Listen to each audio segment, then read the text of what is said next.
Hello students. तो आज हम करेंगे went Hoff factor.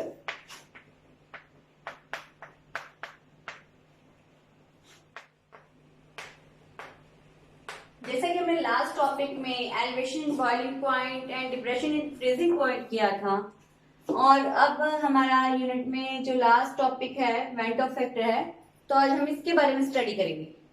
What is went Hoff factor? देखो, वेंट ऑफ फैक्टर क्या होता है, क्यों आता है, हमें इसकी क्यों जरूरत पड़ी। सपोज हम कोई सॉल्यूशन फॉर्मेशन करते हैं,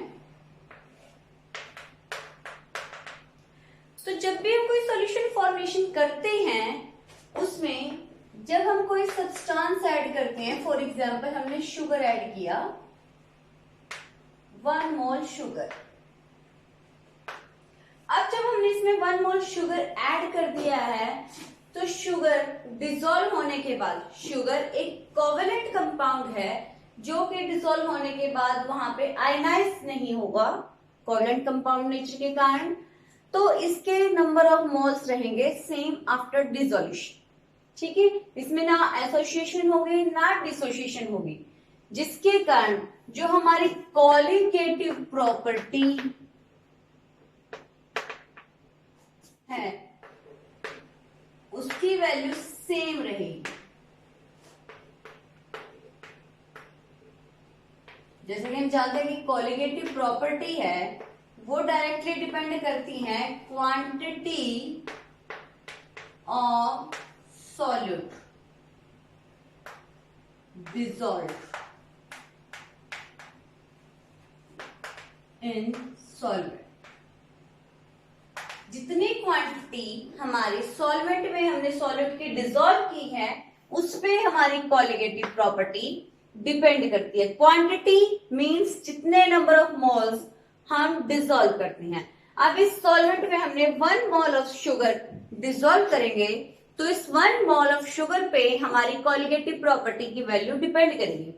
अब शुगर कोवलेंट नेचर का है, तो उसमें ना एसोसिएशन हुई ना डिसोसिएशन हुई, बट कुछ chemical compounds such as ionic compounds ऐसा नेचर शो करते हैं कि वो डिसोल्यूशन के बाद एसोसिएट हो जाएंगे या डिसोसिएट हो जाएंगे, तो उनकी जो कंसंट्रेशन है वो आफ्टर डिसोल्यूशन चेंज हो जाएगी। जैसे कि हम इसमें अगर 1 मोल NaCl ऐड करें, तो वो या तो एसोसिएट हो जाएगा, एसोसिएशन शो करेगा, या डिसोसिएट हो जाएगा, जिसके कारण वो डिसोसिएशन शो करेगा। इट मींस कि ionic compounds association as well as dissociation show करते हैं, जिसके क्वांटिटी ऑफ सॉल्यूट चेंज हो जाएगा। क्वांटिटी ऑफ सॉल्यूट चेंज होगी तो हमारी कोलिगेटिव प्रॉपर्टी चेंज हो जाएगी। फॉर एग्जाम्पल, आपको इसको एग्जाम्पल के हेल्प से समझा देते हैं कि ये है हमारा NaCl, जो कि हमारा 1 मोल। हमने इसको डिसॉल्व किया, डिसोल्यूशन के बाद हमारे पास आयंस बने, एक सोडियम आयन और एक क्लोरीन आयन। ठीक है, ये था हमारा एक, तब जब टाइम था हमारा 0। जब टाइम हमारा मैक्सिमम टाइम t पर अप्रोच कर जाएगा, ये 0 थे, तो ये हमारा हो गया 0, और ये क्या बने, 1 सोडियम आयंस बन गए और 1 क्लोराइड आयंस बन चुके हैं। ठीक है, ये 1 था, और ये ब्रेक डाउन होने के बाद 1 + 1 2 बन चुकी हैं। थ्योरेटिकल वैल्यू जो हमने ली वो हमारी 2 है, और ऑब्जर्व वैल्यू जो हमने ऑब्जर्व की 1 + 1 कितनी हो चुकी है, 2 हो चुकी है। ठीक है, तो यही से कंफर्म होता है आपका कि एसोसिएशन और डिसोसिएशन हमारे आयनिक कंपाउंड्स में होती है। किस तरह से होती है? अब कहते हैं थ्योरेटिकल वैल्यू और कोलिगेटिव वैल्यू में चेंज हो गया है, तो क्वांटिटी ऑफ सॉल्यूट चेंज होगी, कोलिगेटिव प्रॉपर्टी चेंज होगी। अब इस चेंज को हम कैसे मेजर करें, कैसे कैलकुलेट करें?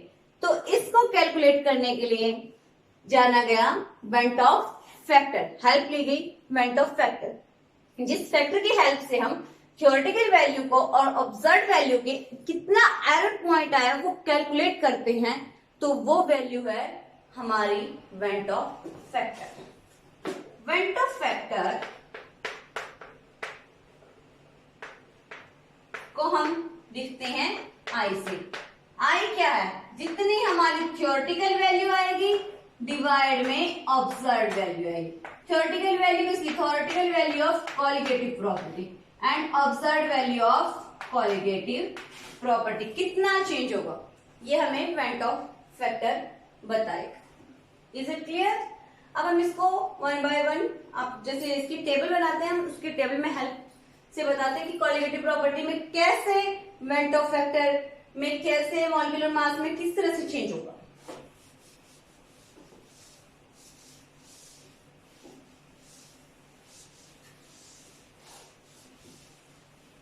जैसे हम यहाँ पे अब ले लिया हमने NaCl, सोडियम आयंस बने प्लस क्लोराइड आयंस बने, ठीक है। T0 पे हमारा ये 1 था, 0 0, T पे हमारा ये 0 है, अब ये 1 और ये, ठीक है।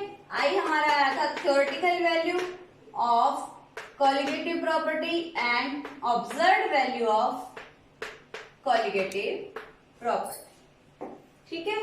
सॉरी, ऑब्जर्व ऊपर आएगा बेटा और थ्योरेटिकल नीचे आएगा, ठीक है। ऑब्जर्व क्योंकि जो बाद में दिया गया पहले वो लिखिए। Observed value of colligative property and theoretical value of colligative property. वहां पे भी क्लियर कर लेना, फैक्ट टू भी मतलब रॉन्ग लिखा गया। Observe divide by colligative property theoretical आएगी वहां पे। अब इसमें एक टेबल बना लेते हैं हम।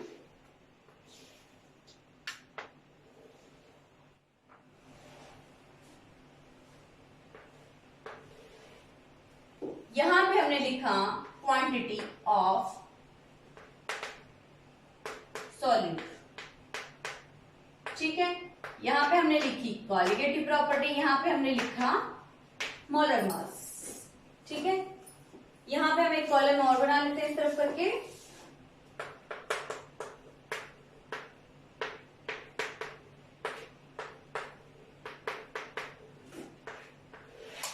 ये हमारा वेंट ऑफ फैक्टर,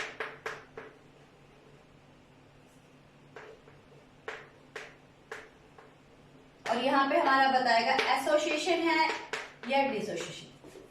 फर्स्टली अगर हमने डिसोसिएशन की है,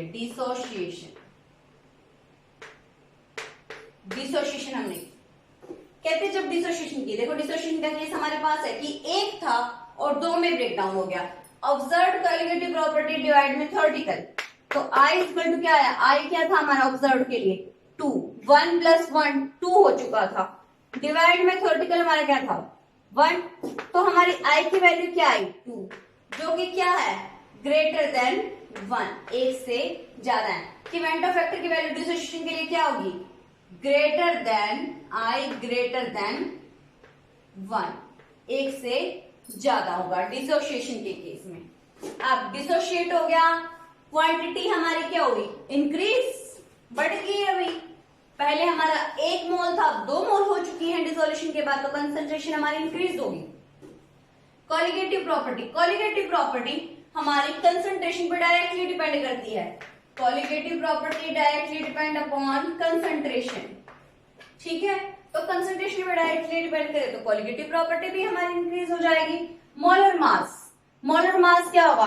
देखो पहले हमारा एक पार्टिकल है, ठीक है। अब यही एक पार्टिकल हमारा 2 में डिवाइड हो जाएगा, तो 2 में डिवाइड होने के कारण क्या होगा? एक पार्टिकल का मॉलिक्यूलर मास क्या हो जाएगा?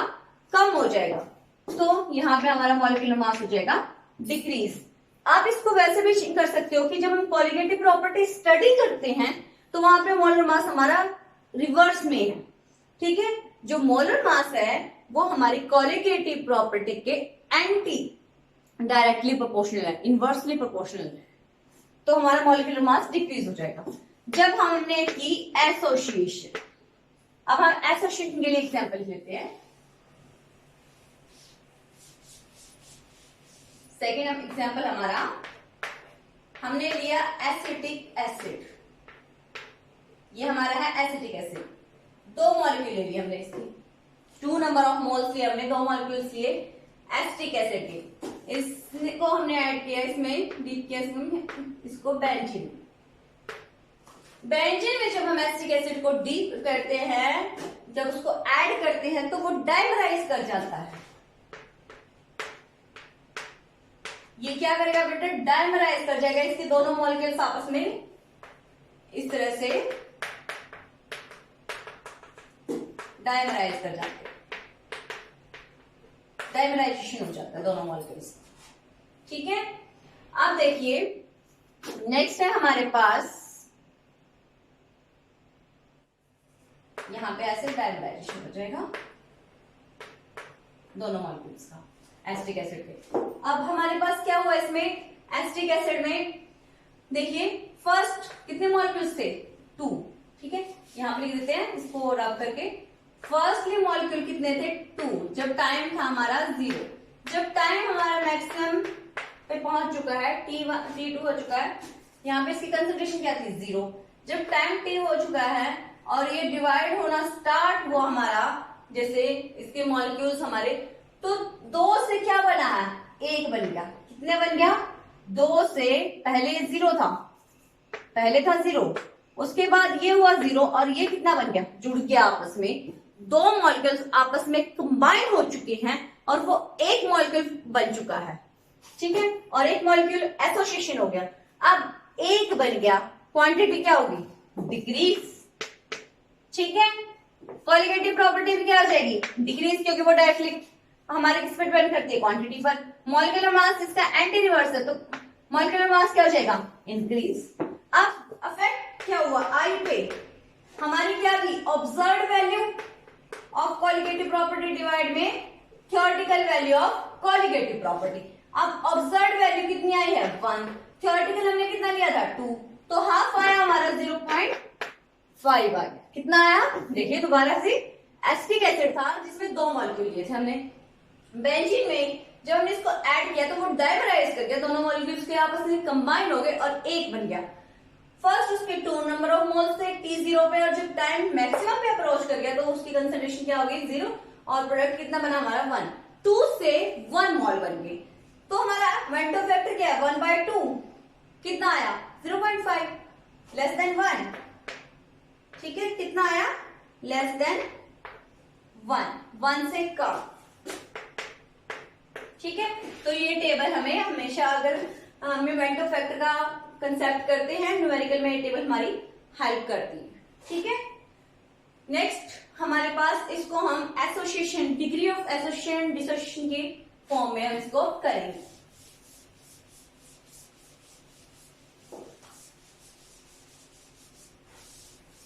ये तो था हमारे पास स्ट्रॉन्ग के फॉर्म में, स्ट्रॉन्ग इलेक्ट्रोलाइट्स के फॉर्म में। सपोज अगर हमारे पास वीक इलेक्ट्रोलाइट्स हैं, in case of weak electrolytes,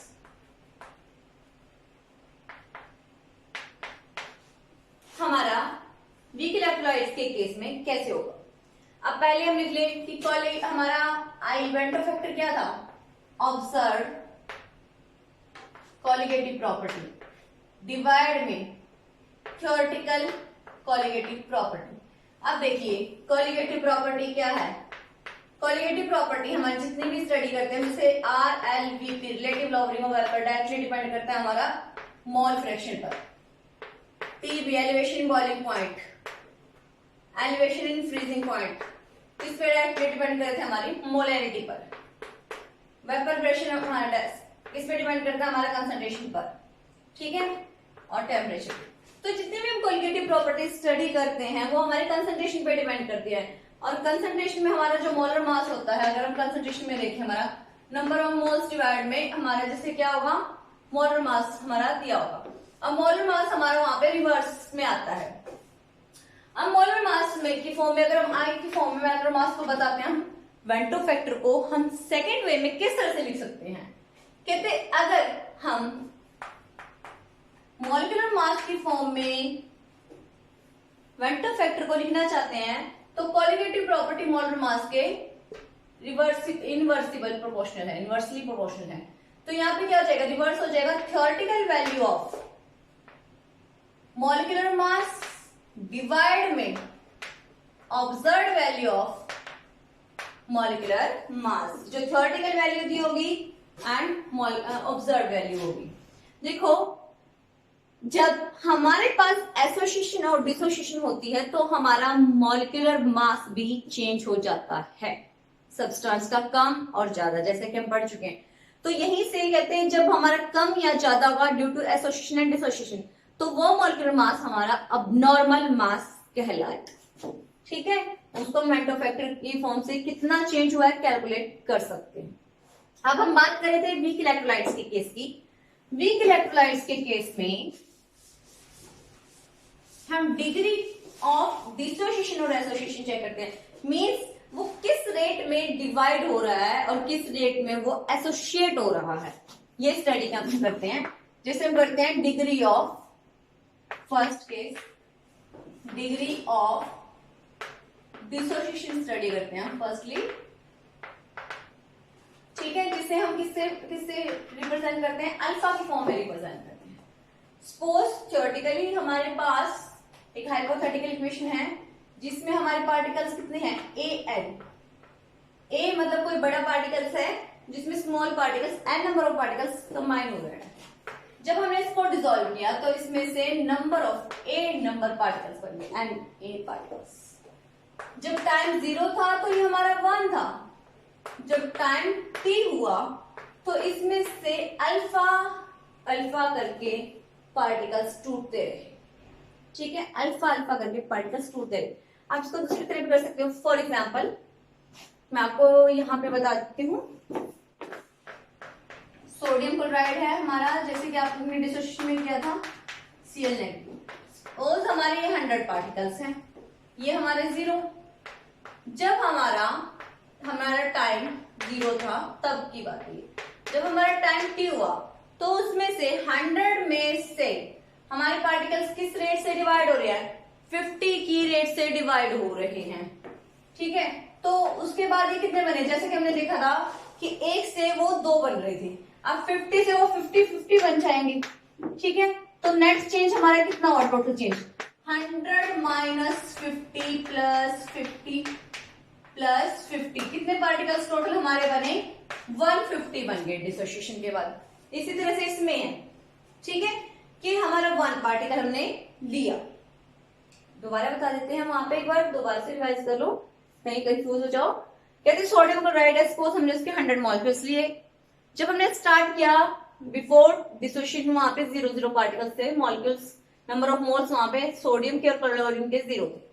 जब टाइम t अप्रोच हुआ तो वहां पे उसके 50 की रेट से पार्टिकल्स बने, टूटने शुरू हुए, और उतने ही उनके बनेंगे, क्योंकि वो जैसे हम पहले भी स्टडी कर चुके हैं कि जब ये 1 होता है तो ये 1 डिवाइड हो जाए, जब इसमें से 50 ब्रेक डाउन हुआ तो 50 वो बन गए। तो टोटल चेंज कितना हो पार्टिकल्स का वो हम सारे का टोटल करके बताते हैं। इसी तरह से ये 1 था, इसमें से अल्फा डिवाइड हुआ, ये कितने बने, ए पार्टिकल्स में से अल्फा डिवाइड हुआ, अल्फा बने, कितने हैं, एन नंबर में अल्फा बने। ठीक है, तो टोटल पार्टिकल्स या मास कितना हुआ हमारा, 1 minus alpha plus n alpha. ठीक है, अब वेंटो फैक्टर आई, क्या है हमारा वेंटो फैक्टर मॉलिक्यूलर मास की फॉर्म में क्या था, जैसे कि हमने ऑब्जर्व कोलिगेटिव प्रॉपर्टी डिवाइड में थ्योरेटिकल था, इसमें क्या होगा, थ्योरेटिकल मॉलिक्यूलर मास डिवाइड में ऑब्जर्व मोलर मास। अब थ्योरेटिकल मोलर मास कितना था हमारा, थ्योरेटिकल मोलर मास है हमारा, थ्योरेटिकल है हमारे पास, ऑब्जर्व ये है, थ्योरेटिकल हमारा कितना है, 1। ठीक है,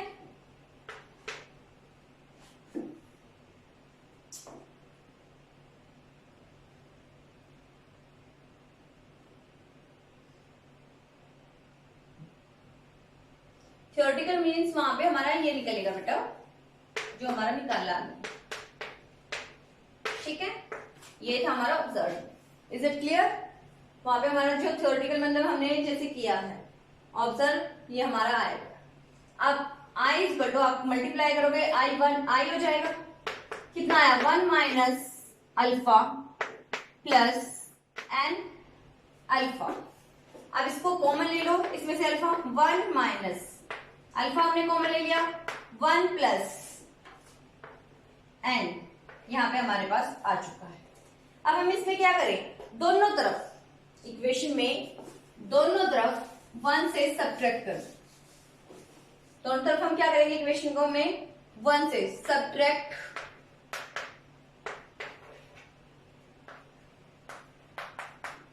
the equation from 1 both sides. दोनों तरफ हमने एक में से सब्ट्रैक्ट कर दिया तो हमें क्या मिलता है 1 minus i is equal to, पहले हम इसको यहां पे ले आते हैं इस तरफ, फिर सब्ट्रैक्ट करेंगे हम। पहले हम इसको इस तरफ ले आते हैं, i minus 1 minus alpha 1 plus n. अब करेंगे हम सब्ट्रैक्ट फ्रॉम 1 बोथ साइड्स। अब दोनों तरफ हमने सब्ट्रैक्ट कर दिया तो हमारे पास क्या मिलेगा 1 minus i is equal to alpha 1 minus n. ठीक है, अब हमारे पास क्या आया यहाँ पे alpha is equal to 1 minus i divide में 1 माइनस एन। ये हमारा डिसोसिएशन के ड्यूरेशन में जो डिग्री ऑफ डिसोसिएशन है वो हमारा ये है alpha is equal to 1 minus i. I क्या है vector factor, 1 minus n, n क्या है नंबर ऑफ पार्टिकल्स जितने वहां पे डिसोसिएशन के बाद बने। ठीक है, तो ये हमारा डिग्री ऑफ डिसोसिएशन का कंसेप्ट। नेक्स्ट, एसोसिएशन में किस तरह से होगा वीक इलेक्ट्रोलाइट्स के केस में। वीक इलेक्ट्रोलाइट्स कौन से, जैसे कि ये CH3COOH। अब आपको पता है कि ये हमारा इक्विलिब्रियम अचीव कर लेते हैं, जैसे कि ये 1 पार्टिकल है first CH3COO negative plus H positive. देखो ना तो ये 1 पार्टिकल कंप्लीटली कार्बोक्सिलेट आयंस में डिसोशिएट हो सकता, ना ही H पॉजिटिव आयंस में। अब वीक इलेक्ट्रोलाइट्स वो है जो कंप्लीटली डिसोशिएट नहीं होते, कुछ अमाउंट में ही डिसोशिएट होते हैं, तो इसलिए उनके केस में हमने डिग्री ऑफ डिसोसिएशन और डिग्री ऑफ एसोसिएशन को स्टडी करेंगे। ना तो ये कंप्लीटली एसोसिएट होते, ना ही ये कंप्लीटली डिसोशिएट होते। ठीक है, तो एक पार्शियली ही नेचर दिखाते हैं पार्शियल, तो उनके लिए ही हमने डिग्री ऑफ डिसोसिएशन, और अब हम क्या करेंगे degree of association.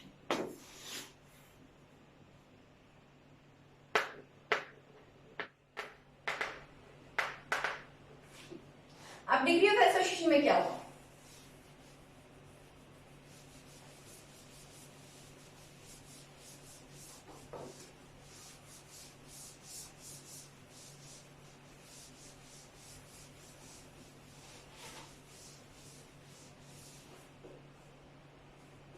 Degree of association में हमारे पास है, कहते हैं वहां पे n number of A particles थे जो कि कंबाइन होकर एक डायमराइज करने के बाद एक लार्ज पार्टिकल्स बना दिए। छोटे छोटे पार्टिकल्स थे और वो एसोसिएट हो गए हैं डिसोल्यूशन के बाद, वो कंबाइन होने के बाद डायमराइज करने के बाद एक लार्ज पार्टिकल्स बना दिए, लार्ज साइज पार्टिकल बना दिया वहां पे। फर्स्ट जब टाइम 0 है कंसंट्रेशन सेम 1 और ये हमारा 0। जब टाइम t अप्रोच हो चुका, ये 1 माइनस अल्फा बाय हमारा क्या हुआ 1 माइनस अल्फा, अल्फा की फॉर्म में ब्रेक डाउन हो गए हमारे पार्टिकल्स। अल्फा डिग्री है कि वो इस रेट से डिवाइड हो रहा है, और ये क्या बना अल्फा बाय एन। ठीक है, ये हमारा क्या बना alpha by n. Alpha by n क्यों लिखा हमने कि अल्फा अल्फा के रेट में वो कंबाइन हुए और n number total number of molecules जितने हमारे कंबाइन हुए वो लिखा। ठीक है, अब हमारा टोटल मास इसमें क्या निकालेंगे हम, या आप बता सकते हो कि ऑब्जर्व जो हमारा कैलकुलेटेड मास आया कितना आया हमारे पास 1 minus alpha plus alpha by N.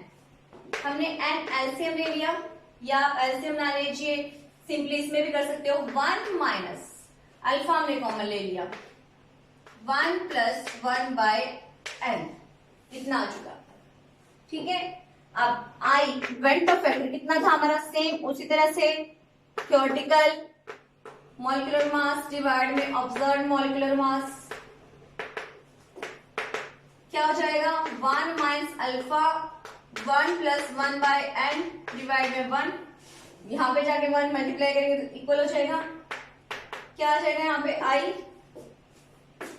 1 minus alpha 1 plus 1 by n.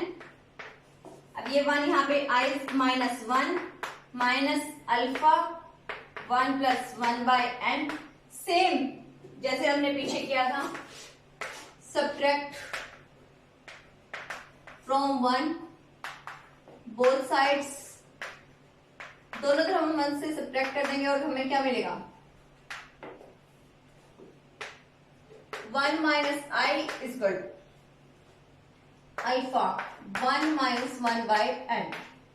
ठीक है, अब यहां पे हमारे क्या आएगा 1 minus i equal to alpha n minus 1 divide में एन, जिसे हम क्या लिखेंगे alpha is equal to 1 minus i divide क्या हो जाएगा यहाँ पे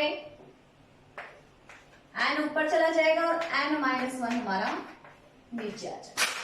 ठीक है, तो हमारे पास ये क्या हुआ, ये हमारी क्वेश्चन आ चुकी है जिसमें क्या है, कब आई एसोसिएशन, जब हमारा वीक इलेक्ट्रोलाइट कंप्लीटली एसोसिएट नहीं होगा तो उसकी डिग्री ऑफ डिसोसिएशन हमारी क्या आएगी, n number of molecules 1 minus i, i क्या है van't Hoff factor, n number of molecules minus 1। इस इक्वेशन से हम उसको कैलकुलेट कर सकते हैं कि किस डिग्री से वो एसोसिएट हुआ और डिसोसिएट हुआ।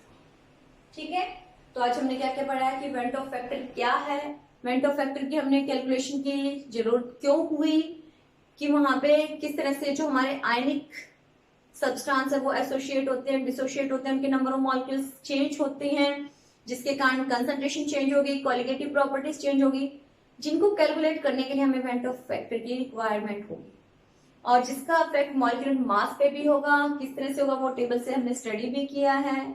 ठीक है, और हमने वीक इलेक्ट्रोलाइट्स जो कि ना तो कम्प्लीटली एसोसिएट होते हैं ना डिसोसिएट होते हैं, इक्विलिब्रियम अचीव कर लेते हैं, उनके लिए हमने डिग्री ऑफ डिसोसिएशन और एसोसिएशन को स्टडी किया। तो ये हमारा सॉल्यूशन का लास्ट टॉपिक था, यहीं पे कंप्लीट होता है। Thank you.